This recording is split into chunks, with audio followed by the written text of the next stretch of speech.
Praise the Lord. கர்த்தருடைய நாமம் மகிமைப்படுவதாக. இந்த காலை நேரத்திலும் கர்த்தருடைய சமூகத்திலே வந்து நாம் நிற்கிறோம். தேவன் நம்மை ஆசீர்வதித்து தேவன் நம்மை உயர்த்துவாராக. இந்த காலை நேரத்திலும் கர்த்தருடைய வார்த்தைக்கு நேராய் நாம் கடந்து போகலாம். இந்த காலை நேரத்தில் யாரும் கண்களை மூடி எங்களோடு பேசும் ஆண்டவரே, அப்படியே ஜெபம் பண்ணுங்க. ஆண்டவரே, எங்களோடு பேசும். ஒவ்வொரு நாளும் உம்முடைய சமூகத்திலே வந்து ஒவ்வொரு நாளும் உம்முடைய சமூகத்தை நோக்கி பார்த்து கொண்டிருக்கிற எங்கள் வாழ்க்கையில் நீர் பேசிக்கொண்டே இருக்கிறீர் ஆண்டவரே. உம்முடைய சமூகத்துக்காய் ஸ்தோத்திரம், உம்முடைய வார்த்தைகளுக்காய் ஸ்தோத்திரம். இந்த காலை நேரத்தில் உம்முடைய நல்ல வார்த்தைகளை எங்களுக்கு தந்து எங்களை பலப்படுத்துவதற்காய் நன்றி. ஒவ்வொரு நாளும் காலைதோறும் கர்த்தருடைய கிருபைகள் புதியவைகள்னு வாசிக்கிறோம். இந்த நாளுக்கு தேவையான வார்த்தைகளை கர்த்தர் எங்களுக்கு தந்தருளுவீராக. உம்முடைய நாமம் உயர்ந்திருக்கட்டும். இயேசுவின் நாமத்தில் ஜெபிக்கிறோம் நல்ல பிதாவே, ஆமேன், ஆமேன். அல்லேலூயா. கர்த்தருடைய நாமம் மகிமைப்படுவதாக. ஆண்டவராகிய இயேசுவின் நாமத்தில் உங்கள் யாவரையும் நான் வாழ்த்துகிறேன். ஒவ்வொரு நாளும் அதிகாலையில் எழும்பி அவர் சமூகத்திலே வந்து நாம் நிற்கிறோம். தேவன் நிச்சயமாய் நம்முடைய ஜெபங்களை எல்லாம் கேட்டு அவர் பதில் தர வல்லமை உள்ளவர். இந்த காலை நேரத்திலும் ஒரு வார்த்தையை நாம் பார்த்து நாம் ஜெபித்து நாம் கடந்து போகிறோம். இஸ்ரவேல் ஜனங்கள் அதிகாலையிலே எழும்பி மன்னாவை சேகரித்ததைப் போல இந்த காலையிலும் நமக்கு வேண்டிய மன்னாவை அவர் ஒவ்வொரு நாளும் தந்து நம்மை ஆற்றும்படி நாம் ஜெபிக்கிறோம். ஒவ்வொரு நாளும் அந்த வார்த்தை நம்மை நடத்தும். அந்த வார்த்தை நமக்கு பாதுகாப்பாக இருக்கும். கர்த்தருடைய வார்த்தை நமக்கு எல்லா ஆலோசனைகளை கொடுத்து நம்மை வழி நடத்தும். கேட்குற நாம் ஏதோ கேட்டு சாதாரணமாக போகாதபடி ஒவ்வொரு நாளும் கேட்கும் போதும் ஒரு தாகத்தோடு வாஞ்சையோடு இன்னைக்கு எனக்கு உண்டான மன்னா என்ன, இன்னைக்கு ஆண்டவர் என் கூட பேச போகிற காரியம் என்னங்கிற ஒரு வாஞ்சையோடு கேட்கும்போது நிச்சயமாய் கர்த்தர் பெரிய காரியங்களை செய்ய வல்லமை உள்ளவர். இந்த காலை நேரத்திலும் ஆண்டவர் நமக்கு கொடுக்கிற வார்த்தை 2 நாளாகமம் 20ஆம் அதிகாரம் 12வது வசனத்தை வாசிக்க கேட்கலாம். 2 நாளாகமம் 20ஆம் அதிகாரம் 12வது வசனத்தை நான் வாசிக்க கேட்கலாம். எங்கள் தேவனே, எங்கள் தேவனே, அவர்களை நீர் நியாயம் தீர்க்க மாட்டீரோ? நியாயம் தீர்க்க மாட்டீரோ? எங்களுக்கு விரோதமாக வந்த இந்த ஏராளமான கூட்டத்திற்கு முன்பாக நிற்க எங்களுக்கு பலனில்லை. நாங்கள் செய்ய வேண்டியது இன்னதென்று பாருங்க, நாங்கள் செய்ய வேண்டியது இன்னதென்று எங்களுக்கு தெரியவில்லை. ஆகையால் எங்கள் கண்கள் உம்மையே நோக்கி கொண்டிருக்கிறது என்றான். கர்த்தருடைய நாமத்துக்கு மகிமை உண்டாவதாக. எங்கள் தேவனே, யோசபாத் ராஜா ஒரு விண்ணப்பத்தை இங்கே ஏறெடுக்கிறார். எதிராளிகள் வந்துட்டாங்க, இஸ்ரவேல் ஜனங்களை துரத்தி விடுறதுக்கு ஆள் வந்து நிற்கிறாங்க. அப்போ யோசபாத் ராஜா ஏடுகிற ஜெபம் தான் இது. எங்களுக்கு விரோதமாக வந்த இந்த ஏராளமான கூட்டத்துக்கு முன்பாக அவர் சொல்றார் பாருங்களேன், நிற்க எங்களுக்கு பலன் இல்லை. நாங்கள் என்ன செய்யணும் அப்படின்றது எங்களுக்கு தெரியலை. இன்றைக்கி நம்முடைய வாழ்க்கையில் சில நெருக்கடியான சூழ்நிலைகள், நெருக்கடியான சந்தர்ப்பங்கள், நெருக்கடியான காரியங்களில் வரும்போது நம்ம என்ன செய்கிறோம் அப்படின்னு சொன்னால், ஒரு பயங்கரமான ஒரு போராட்டத்துக்குள்ளே வரும்போது என்ன செய்கிறதுன்னு தெரியல ஆண்டவரே. ஒரு திகைப்புக்குள்ள, ஒரு கலக்கத்துக்குள்ளே வந்து அப்படியே நம்ம நின்றுறோம். இதில் யாராக இருந்தாலும் இந்த சூழ்நிலைக்குள்ளே நிற்கப்படுவாங்க. ஒரு பிரச்சனை வெளியாளுக்கு இருக்கிற கொடுக்குற ஆலோசனைகளும், வெளியாளுகளுக்குள்ளே வரும்போது சொல்லப்படுகிற காரியங்களும் ஈஸியாக சொல்லிடலாம். ஆனால் அந்த சூழ்நிலைக்குள்ளே நாம் தள்ளப்படும் போது, ஒரு பிரச்சனைக்குள்ளே நாம் கடந்து போகும்போது நம்ம என்ன செய்யணும் அப்படின்றது நமக்கு தெரியாமல் போயிடும்.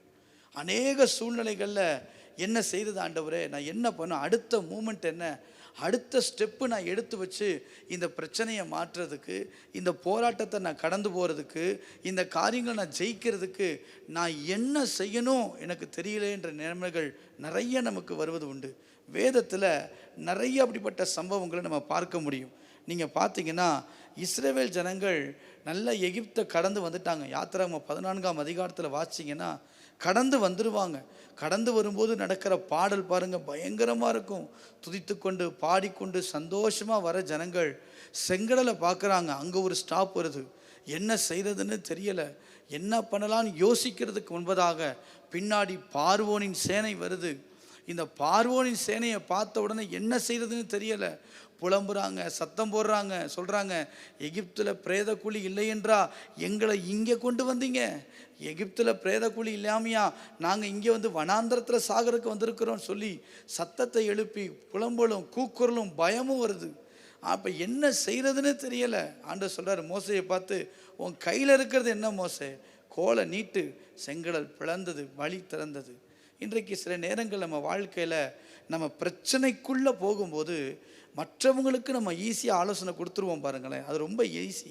எப்படிப்பட்ட பிரச்சனையோடு வந்திருந்தாலும் அவங்கக்கிட்ட நம்ம ஆலோசனை கொடுக்கும்போது தைரியமாக நம்ம நின்று கொடுத்து முடிச்சிடுவோம்.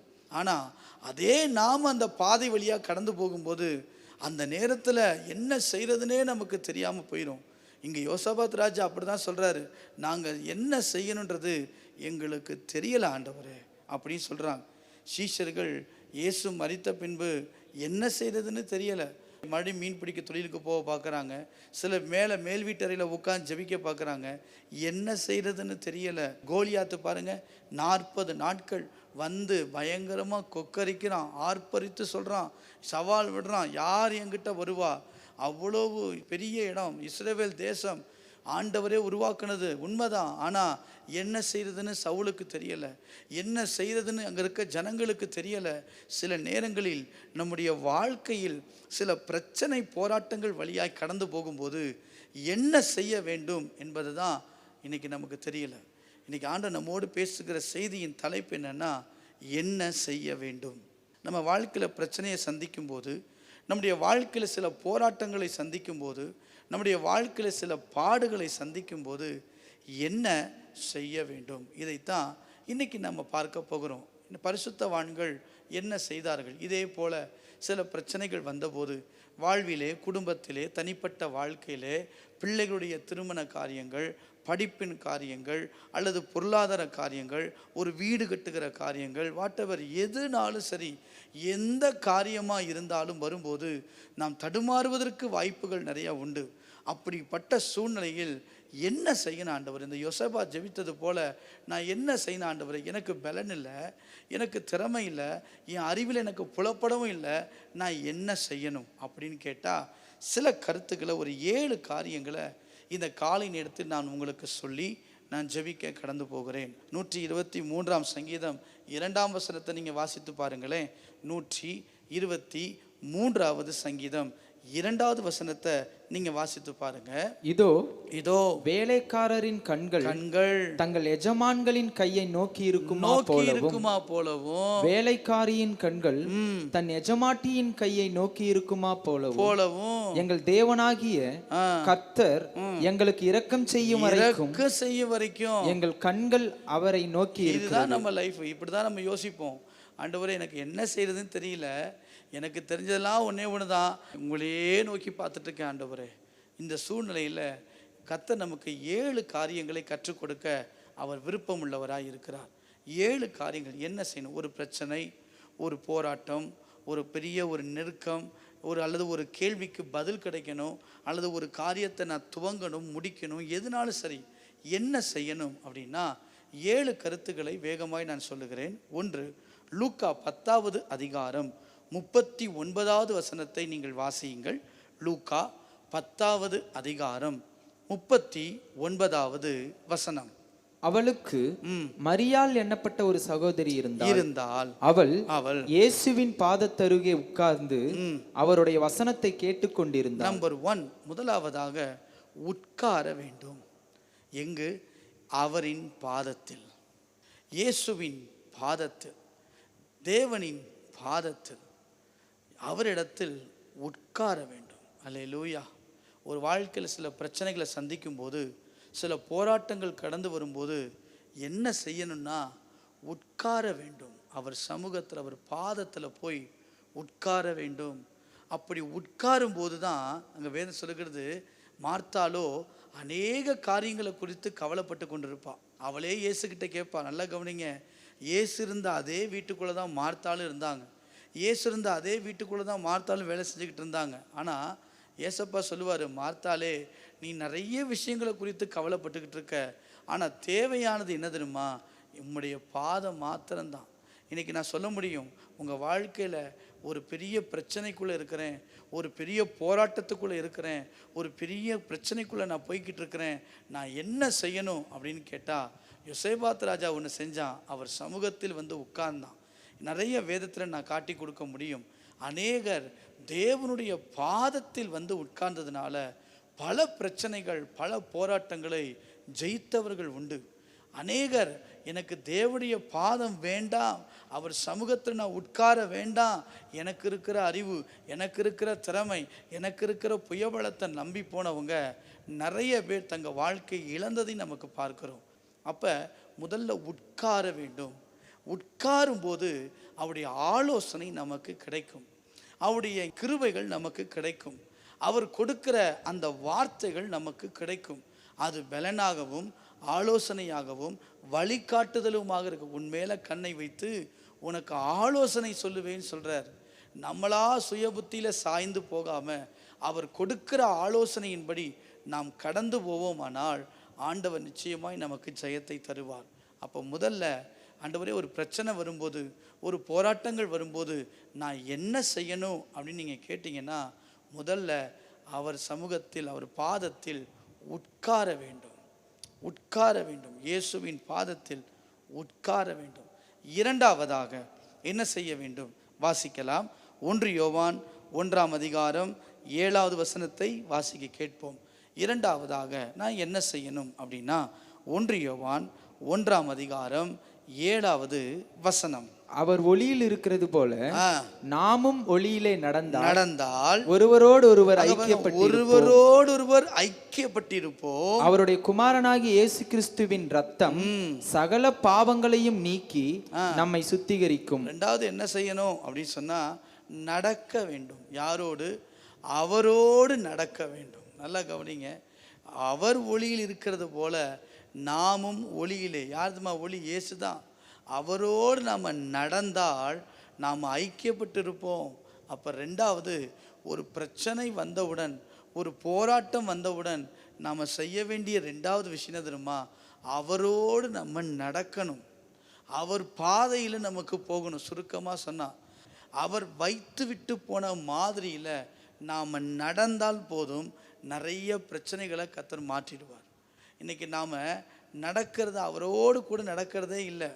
பாகால் தெய்வமானால் பாகாலை பின்பற்றுங்கள், கர்த்தரை தெய்வமானால் கர்த்தரை பின்பற்றுங்கள். ஆனால் இன்றைக்கி 2 வழி நம்ம விரும்புகிறோம் பாருங்கள். 2 நினைவுகளோடு எந்த மட்டும் இன்னும் குந்தி நடப்பீங்க?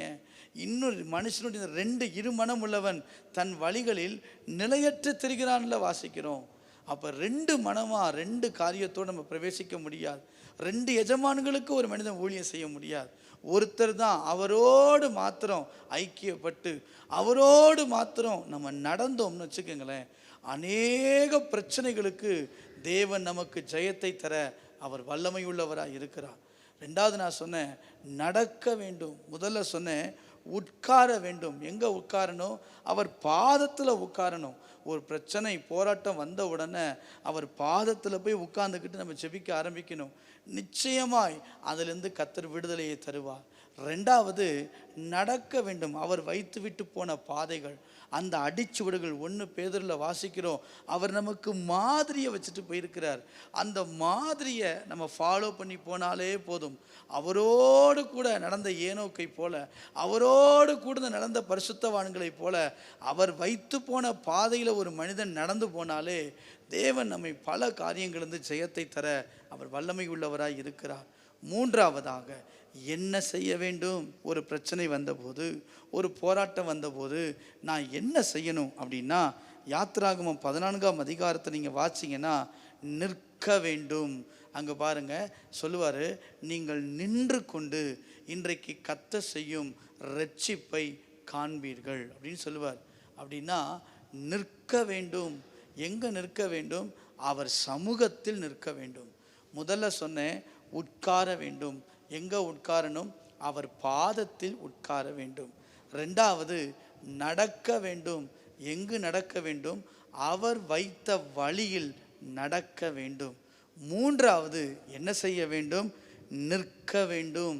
எங்கே நிற்கணும்? அவர் சமூகத்தில் நிற்க வேண்டும். இஸ்ரவேல் ஜனங்கள் எல்லாம் பயந்த போது அங்கே ஆண்டவர் சொல்வார், பயப்படாத, நின்று கொண்டு இன்றைக்கு கர்த்தர் உங்களுக்கு செய்யும் ரட்சிப்பை நீங்கள் காண்பீர்கள். கண்டிப்பாக கர்த்தர் அவங்க நின்ற போது ஒரு பெரிய காரியத்தை கர்த்தர் செய்தார். செங்கடல் பிளந்தது. யோர்தான் பிரவாகித்து வந்தபோது ஆசாரியர்கள் உடன்படிக்கை பெட்டி கொண்டு அந்த யோர்தானில் நின்ற போது, காலை வைத்த போது, யோர்தான் பிரவாகித்து வந்த யோர்தான் பின்னிட்டு திரும்பினதை போல இந்த காலை நேரத்தில் நிற்க வேண்டிய இடத்தில் நாம் நிற்போமானால் நிச்சயமாய் ஒன்று தெரியும்.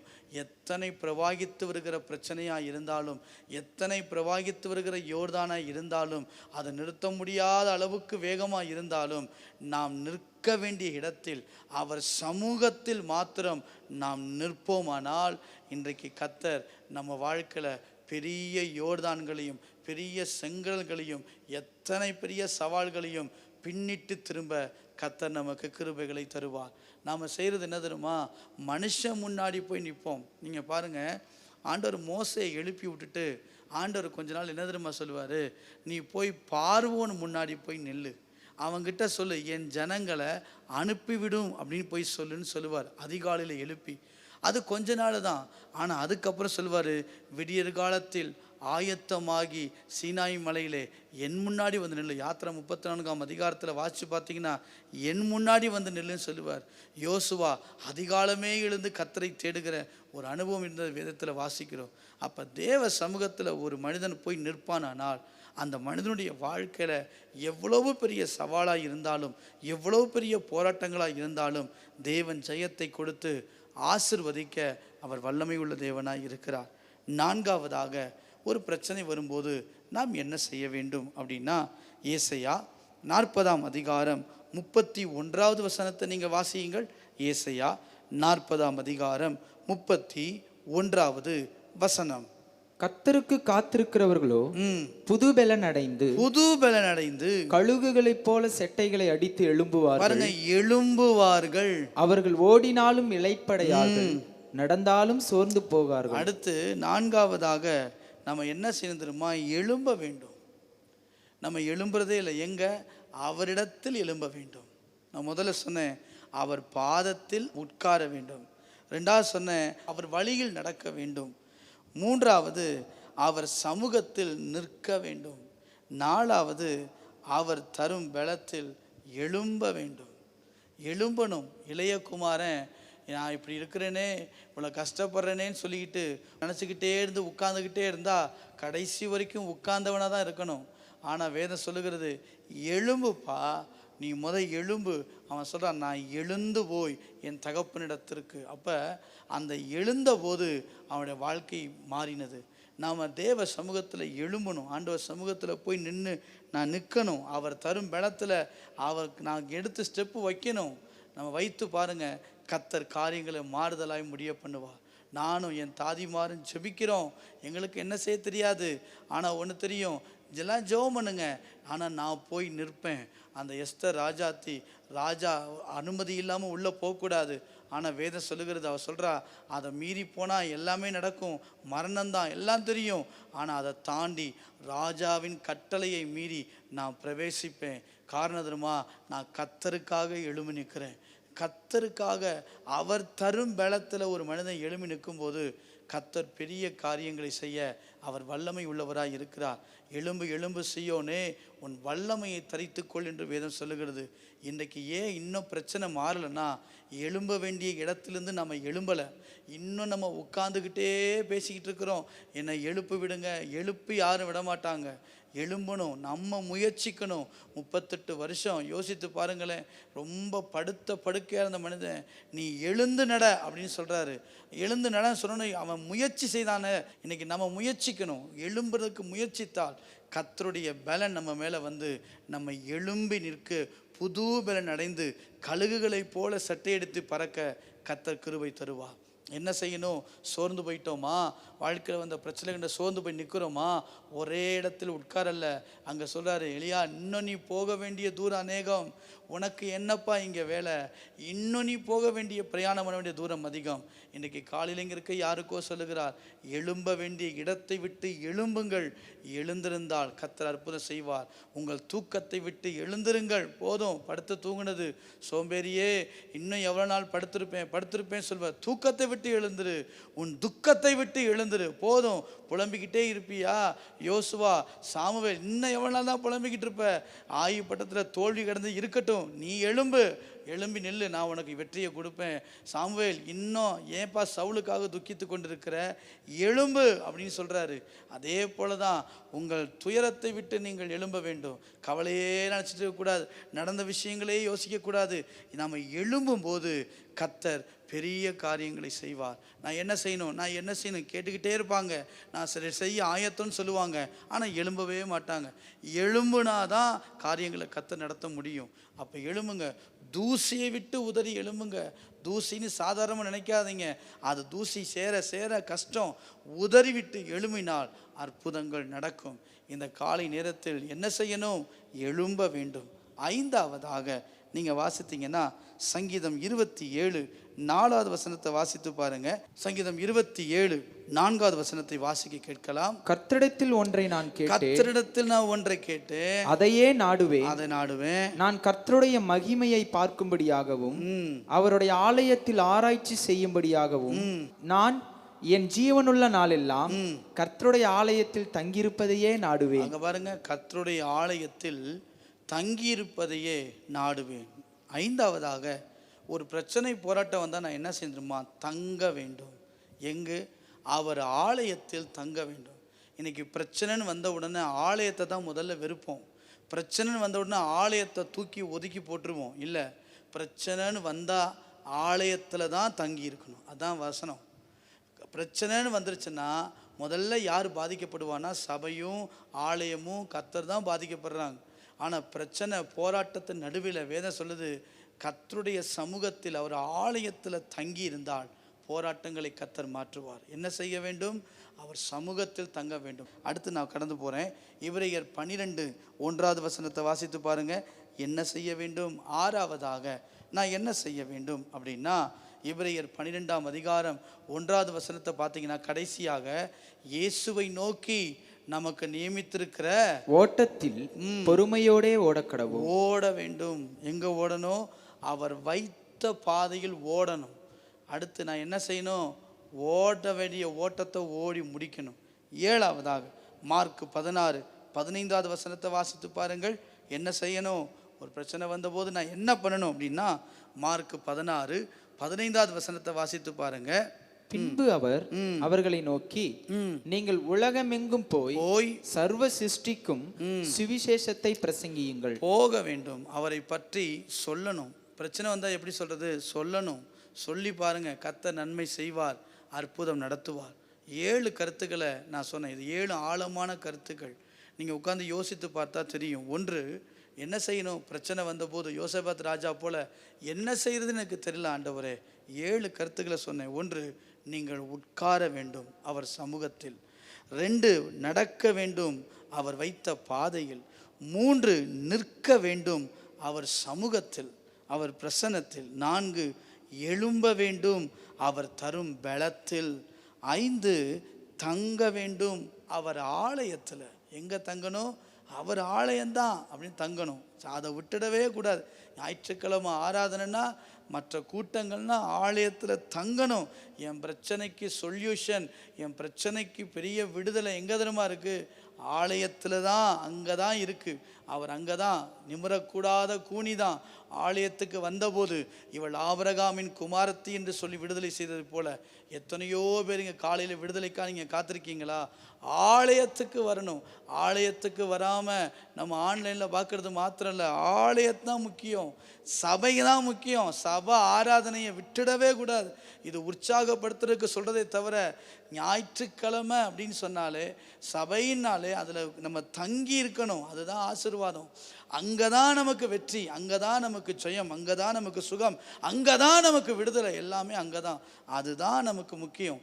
தங்க வேண்டும். பாருங்க, அவ்வளோ பெரிய சங்கீத ராஜா, அவ்வளோ பெரிய இஸ்ரவேலுக்கே ராஜா சொல்கிறான், உம்முடைய ஆலயத்தில் தங்கியிருப்பதையே நாடுறேன்.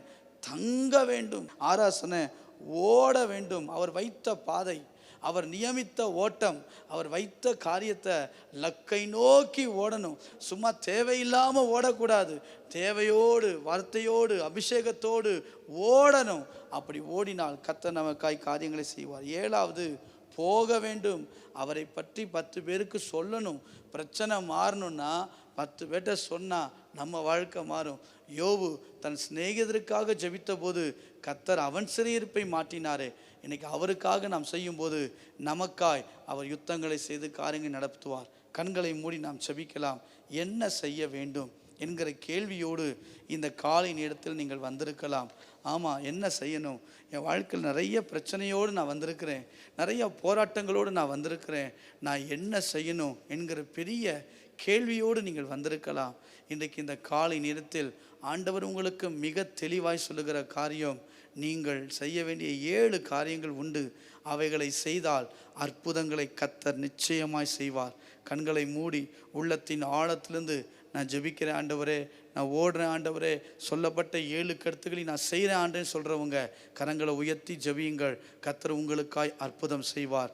நல்ல ஆண்டவரே, இந்த காலை நேரத்தில் யாரெல்லாம் எதிர்பார்த்து வந்திருக்கிறாங்களோ அற்புதங்களை கர்த்தர் செய்வீராக, ஒரு விடுதலையை கர்த்தர் தருவீராக, மேன்மைகளை கர்த்தர் தந்து உயர்த்தும்படி நாங்கள் ஜெபிக்கிறோம் இயேசுவின் நாமத்தில் பிதாவே, ஆமேன். சேர்ந்து சொல்லுவோம். என் ஆத்துமாவே கர்த்தரை ஸ்தோத்திரி, என் முழு உள்ளமே பரிசுத்த நாமத்தை ஸ்தோத்திரி.